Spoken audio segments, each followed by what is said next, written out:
Good morning, I'm Harley Schlanger from the LaRouche Organization with your daily video update for April 28th, 2022. I'm going to give you some strategic updates which point to how we're moving into an increasingly precarious situation, moving closer and closer to World War III. Let me begin with the role of the British in setting up Germany now as a target for Russia. We reported yesterday that Defense Secretary Lloyd Austin was in Ramstein Air Base for a war council in order to increase the flow of weapons, including heavy lethal weapons to Ukraine. Remember, one of the original concerns of President Putin, which he expressed to President Biden in December, was the threat that the Russians felt to their security by bringing heavy weapons, increasingly lethal weapons, and putting them in the hands of the Ukrainian military, which included within it neo-Nazi units that are historically anti-Russian. Now, a crucial development of this Ramstein meeting was the breaking of any final resistance from Germany to providing weapons to Ukraine. Chancellor Scholz, who had previously been unwilling to do that, cracked and announced that the Gepard anti-aircraft tank weapons would now be provided to Ukraine, including the possibility of training Ukrainian soldiers in how to use them. Now, in discussing this, Helga Zepp-LaRouche referenced the point that this shows that Germany is still an occupied country.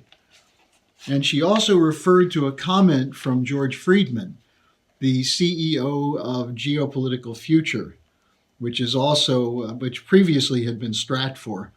He made this before the Chicago Council on Foreign Relations, I believe in 2015, but listen to what he said.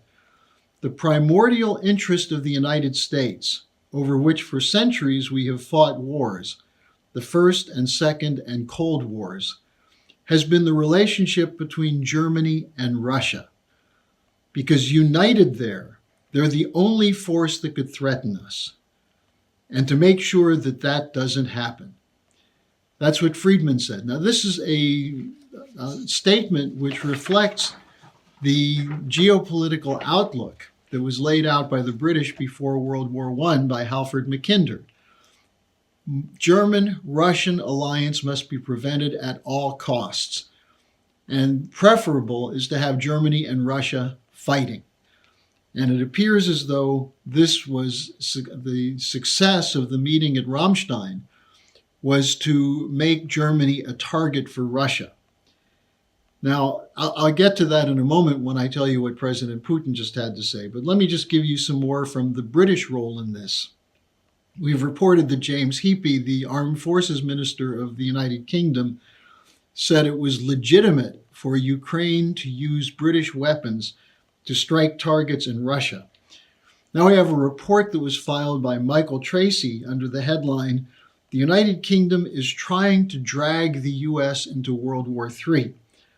And he cited a speech given at a think tank by Member of Parliament Tobias Ellwood, who's the chairman of the United Kingdom's Parliamentary Defense Select Committee, in which he called for the United Kingdom to, quote, create a coalition of the willing, unquote.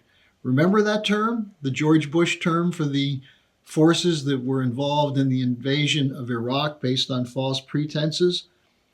Well, Ellwood called for the creation of a humanitarian sea corridor in the Black Sea to prevent the Russians from seizing the port of Odessa. Essentially, he's calling for a NATO naval intervention in the Black Sea. He said the United Kingdom should do this as a vanguard to proactively take military action against Russia instead of waiting for the United States to do more.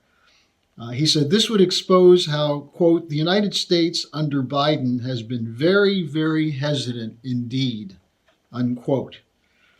So we see the continuing British efforts with Boris Johnson having gone to Kiev, Boris Johnson going to India to try to break the Indian-Russia alliance. The British are at the forefront of trying to destroy Russia and using not only Ukraine, but now Germany as one of the sacrificial lambs to do that. Now, listen to what Putin had to say on April 27th to the Council of Lawmakers in Russia. I'm sure most of this has not been reported in the West, but I'm bringing it to you from our intelligence sources. He said, quote, "Ukraine was pushed into direct confrontation with Russia. Let me remind you that this was unfortunately all laid out, including an armed attack on Crimea and Donbass, in Ukraine's doctrinal documents of today," referring to documents that were seized by the Russian army that showed the plan for an invasion of Crimea and Donbass.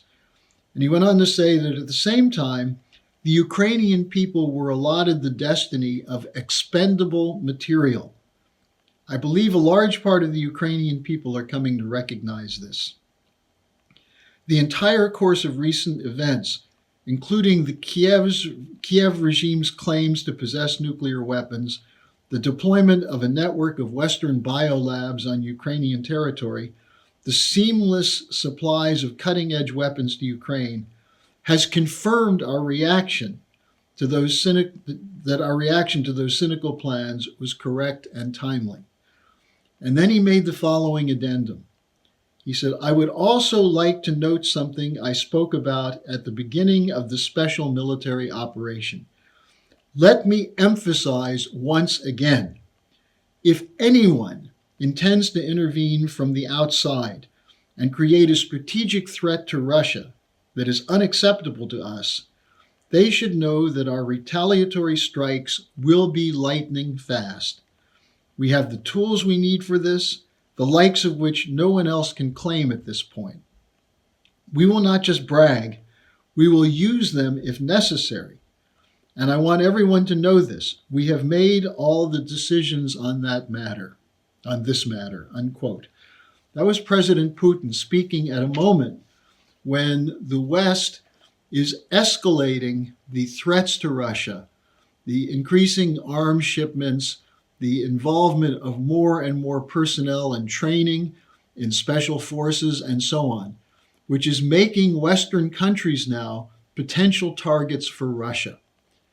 This is intended because the desire of the West is to destroy Russia, because the Russians will not submit to the world order that was designed for the so-called Great Reset and the Green New Deal.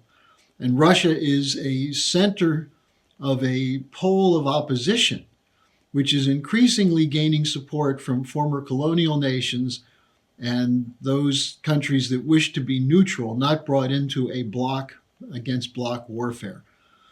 Now, a major element of the suppression of what you just heard from the quotes from Putin is the censorship and the information warfare, which characterizes all the reports that you're getting in the West, including Austin, the defense secretary, saying that the Battle of Kiev was won by the Ukrainians when the Russians never intended a Battle of Kiev. Well, to make sure the disinformation is continuous, the Biden administration has announced they're setting up under the Department of Homeland Security, a, quote, Disinformation Governance Board, unquote. The executive director for this board is Nina Jankowicz. Now, this is someone who knows a great deal about disinformation because she's a purveyor of disinformation. In 2016 and 2017, she served as an advisor to the Ukrainian Foreign Ministry on disinformation. So she has these contacts in Ukraine and experience in disinformation. She later went on to be in charge of the Russia and Belarus programs at the National Democratic Institute, which was one of those institutions that was involved in the 2014 regime change coup. She's presently a disinformation fellow at Wilson Center. Does that mean she's in charge of making disinformation? Well, let's take a look at one of the things that she said. In October 2020, in an interview with ABC News, she referred to the Hunter Biden laptop story as, quote, Trump campaign product. Well, most of the media was saying it was Russian disinformation. She was saying that it was the Trump campaign that was responsible. But of course, for those same people, the Trump campaign was what? It was a product of Putin's control over Trump through blackmail. She wrote a book that was published in 2020 called How to Lose the Information War.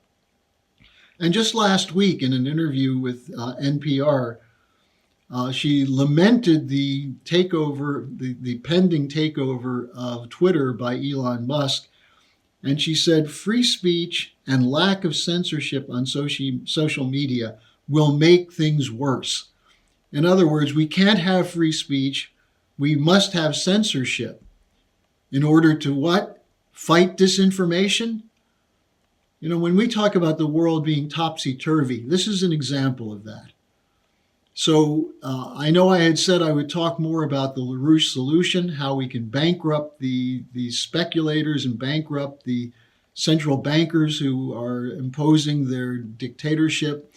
Well, I'll take that up tomorrow, and I'll also take your questions tomorrow. Send them to me at harleysch@gmail.com.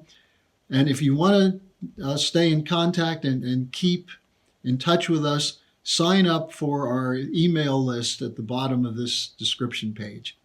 So thanks for joining me. I'll see you tomorrow.